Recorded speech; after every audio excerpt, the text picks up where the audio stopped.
So, a couple questions today. First question from Becky. She posted something on my post on Facebook. She had a question on MAF training. And for those of you not familiar with MAF, MAF stands for Max Aerobic Function. It's basically a very simple little formula that we advocate, or I advocate, as well as many other people advocate, for a way of basically calculating a heart rate to train at that is aerobic, meaning it's a pretty easy, moderate pace, something that's not, you could hold a conversation, for example, while exercising at this intensity. And basically that formula is just you take the number 180 and you subtract your age from it.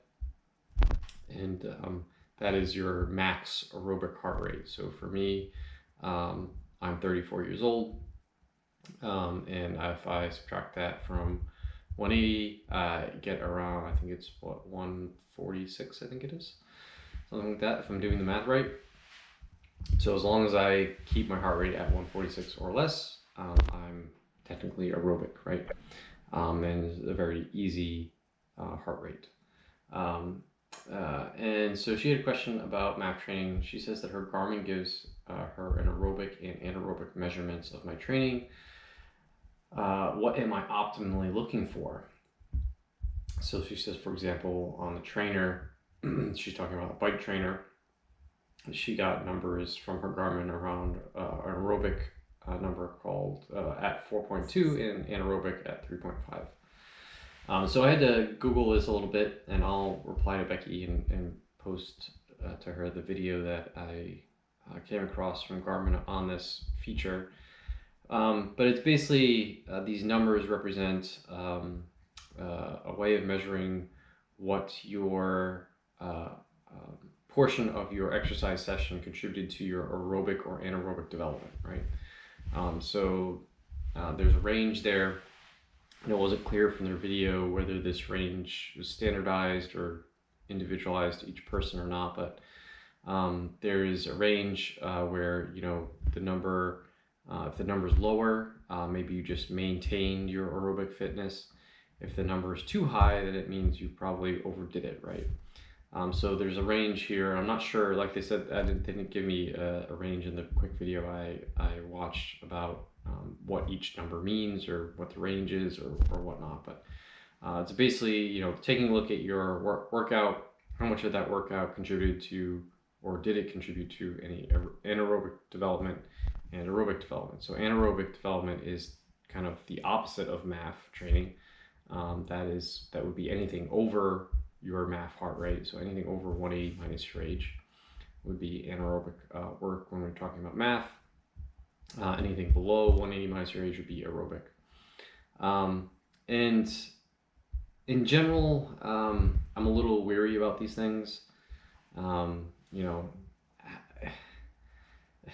sure that their definition of aerobic heart rate training, or knowing whether you're aerobic or not, could be different than your MAF training. So really, they're two separate things. I wouldn't say that this anaerobic and aerobic numbers that your Garmin is giving you is related to MAF at all. It could be completely unrelated, or it could be completely related, right? And that's the problem with these things, right? Basically, you need to I suggest to people that they stick to one type of training or the other. I prefer MAF training when we're talking about aerobic development because it's simple, it's easy, right? And it's very easy to calculate a number and then stick to that number as long as you're a heart rate monitor. And it's been proven to work time and time again for people. So I wouldn't, if Becky is really concerned about either her anaerobic or aerobic development, I wouldn't be concerned about whatever numbers your Garmin is giving you as far as how your workout contributed to these things. I would just stick to the MAF formula and just make sure your workouts are at or below that anaerobic or MAF heart rate. If you're looking for an aerobic workout, and if you're looking for an anaerobic workout, fine to go over that heart rate then. So that's what I would do. Anything from a watch can be, any kind of wearable device, anything like that is going to be kind of suspect to inaccuracies, because it's really just, a watch can only do so much. It's only measuring your heart rate, and it has an accelerometer, and there's errors to these things, and it doesn't take into account certain individual aspects of you, right, being an individual. So I'd stick to just math and use that as your anaerobic aerobic threshold. Okay. The other question is something I was answering in a forum, and I thought it was an interesting topic, something that I've thought a lot about myself, and I think something maybe a lot of people have, can somewhat relate to the topic specifically, if not in general. So this person was kind of a little bit of backstory. Says, so I'm getting some questions from extended family members about genetics and how it might affect the high incidence of cancer in my mother's family. Basically, out of 8 children, 7 have had various forms of cancer, 2 died early, and the others survived treatment. In addition to surviving breast cancer, my mother now has Parkinson's.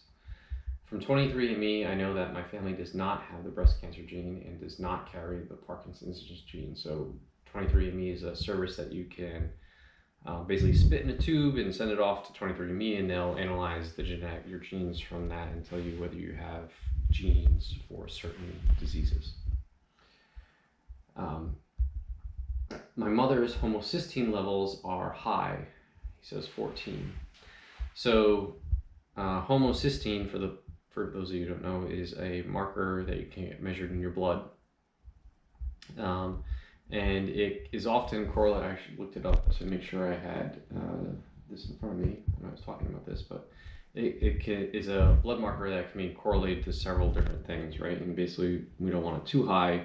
We want it on the lower side, right? So 14 is a little bit high. I believe that anything 8 or so below is pretty good. So it's a little high. So homocysteine are associated with osteoporosis or bone thinning, atherosclerosis, if I can talk, or the buildup of fats and other substrates in the arterial wall, which can lead to heart attacks and heart disease and stuff like that. Thrombosis, a blood vessel clot, venous thrombosis, a clot in the veins, heart attack, coronary artery disease, stroke, dementia, and a handful of other things, right? So it's associated with a number of different, quote unquote diseases. They don't specifically call out cancer here, although there could be some correlation that I'm not seeing with cancer. But it's, these conditions are deadly in some cases and things that we want to avoid. So if we see high homocysteine, we certainly want to try to address that, regardless of whether it's associated with cancer or not in this case, or Parkinson's. So is it correct to say that untreated high homocysteine correlates with diseases such as cancer and Parkinson's, right? So there's probably some research here. Again, I didn't dive into the research to see if high homocysteine is correlated with cancer or Parkinson's or specific cancers or not. But in general, his in general question here was basically the first sentence. So I'm getting some questions from extended family members about genetics and how it might affect the high incidence of cancer in my mother's family. So it's kind of an interesting topic because I also have at times, and maybe currently do, it's something I'm still trying to work on, have high-ish homocysteine. I've gotten it lower. Initially, I was around that 14 range, and now I'm generally hover, for most blood tests I've had in the past few years, around this 10 mark, which is kind of borderline. So I'd like to see it a little bit lower if I can get it there. And lots of times people, when they see high homocysteine, they automatically think that it's due to a genetic mutation. So how does this tie to genes, right? So lots of times high homocysteine is caused by a lack of, or poor methylation. which is associated with a gene called MTHFR. And there's a couple of genes that you can look at to see whether you have, the MTHFR variation. And I've done the 23andMe, and I actually have all of the mutations on all of the genes. So my genetic methylation, if you look at my genes, my genes say my methylation is reduced by a lot, right? And that's the cause of my homocysteine. And then if you read deeper into this, you could see that, well, people who have poor methylation to these genetic variants should supplement with extra B vitamins, they should have extra folate, they should have extra choline, they should take creatine, and they should take glycine, and all this supplementation stuff. And I've done that, right? But I've done that only because I've done the far more important thing to addressing my high homocysteine already, right? And that is, I've addressed all of the environmental aspects of my life, right? So as much as we like to look at our genes and blame something at our genetics, I'm overweight because my mom and dad were overweight, or I have diabetes because my mom and dad have diabetes, or I'm going to get a heart attack because everyone in my family has had a heart attack, or I'm going to get cancer because every single person on my mom's side of the family has gotten cancer, right? In reality, your genetics actually play a very small percentage in these disease processes sometimes.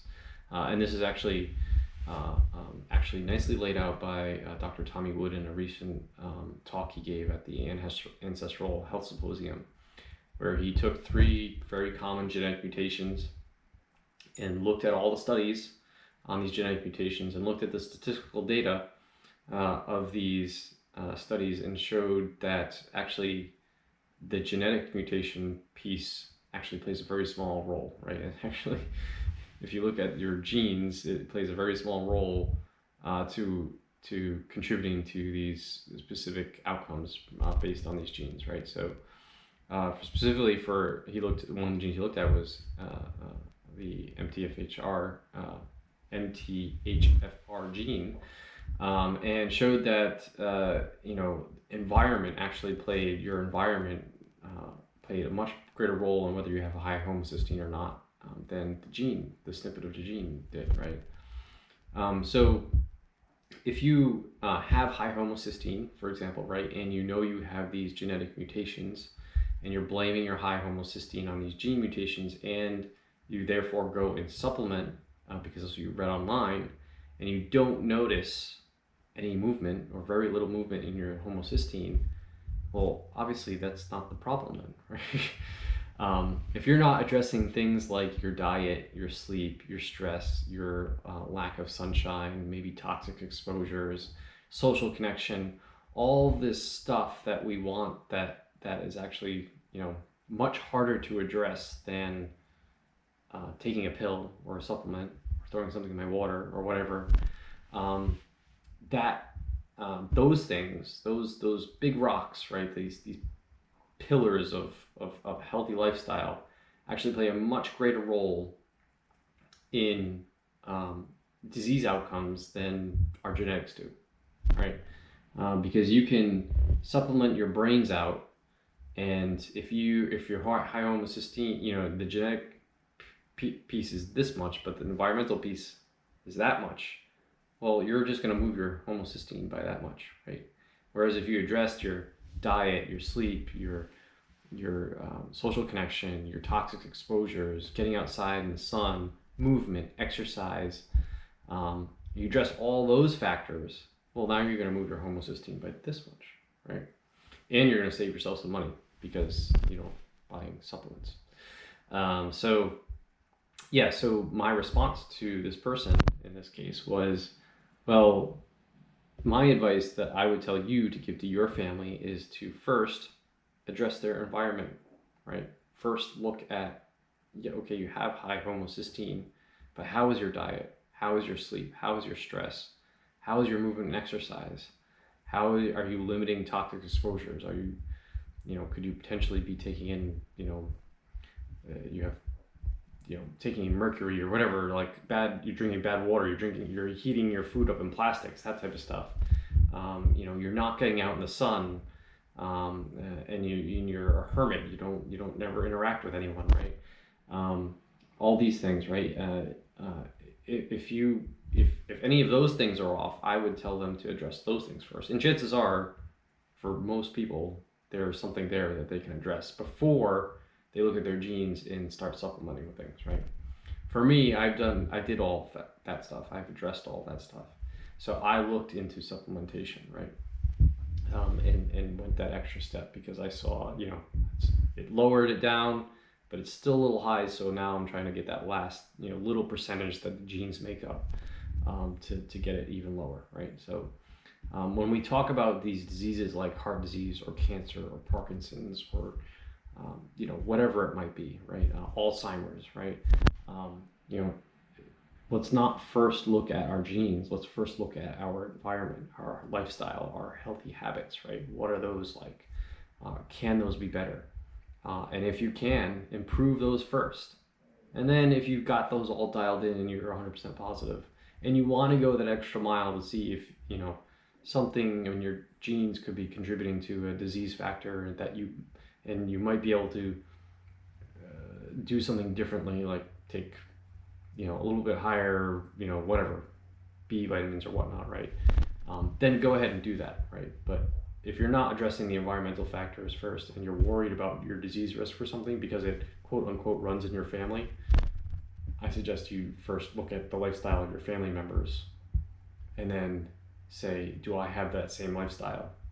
And if you do have that same lifestyle, then, and that lifestyle is not necessarily the healthiest lifestyle, then I would suggest changing that lifestyle first before you look at genes.